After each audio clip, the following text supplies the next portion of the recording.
je voulais demander, est-ce qu'il y a des fois où on peut ne pas en guérir On peut ne pas en guérir. En général, une bonne prise en charge permet une guérison. Ah, bravo. Dans le vaginisme primaire, par exemple, c'est la peur. La première tentative n'a pas été bonne. L'homme est peut-être allé un peu trop vite, brutal. Quelqu'un qui ne s'attarde pas sur les préliminaires, tout ça, ça a été un souvenir.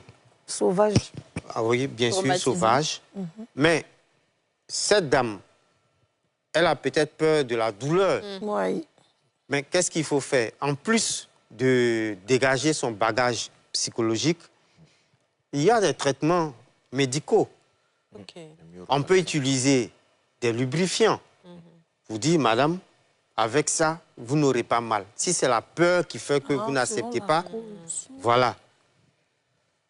Au-delà des lubrifiants, il y a des crèmes qui anesthésient.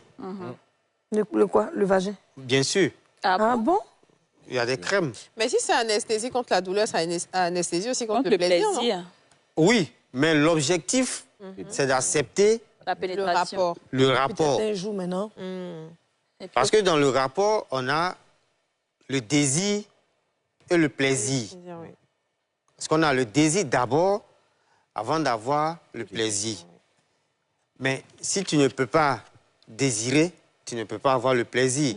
Donc, pour désirer, il faut qu'il y ait une pénétration. Il faut déjà s'habituer à la pénétration. Ensuite, on cherche le plaisir. D'accord. Donc, les médicaments, comme on disait, on a des lubrifiants, on a des crèmes anesthésiantes, on a quoi d'autre? Voilà, c'est à peu près ça. Hein? C'est à peu près ça. Et puis, on a comment on appelle ça? La machine là, qui fait l'amour. Pas la machine qui fait l'amour. Mais qui a la machine, je ne sais pas où. Le stimulateur, le truc.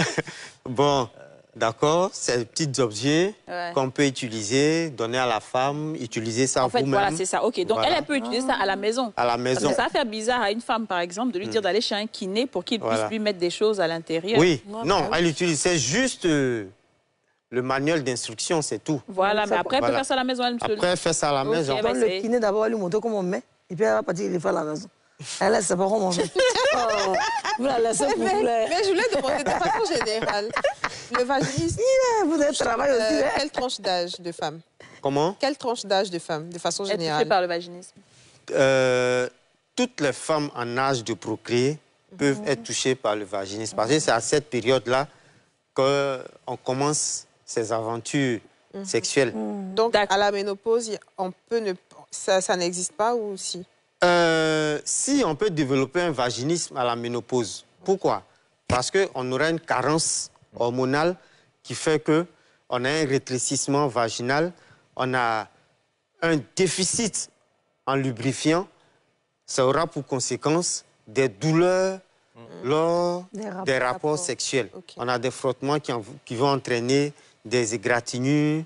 Au niveau vaginal, vous finissez après l'éjaculation. Ça brûle. Ça brûle. Non, pas forcément le sang. Ça brûle. Même quand vous rincez à l'eau simple, ça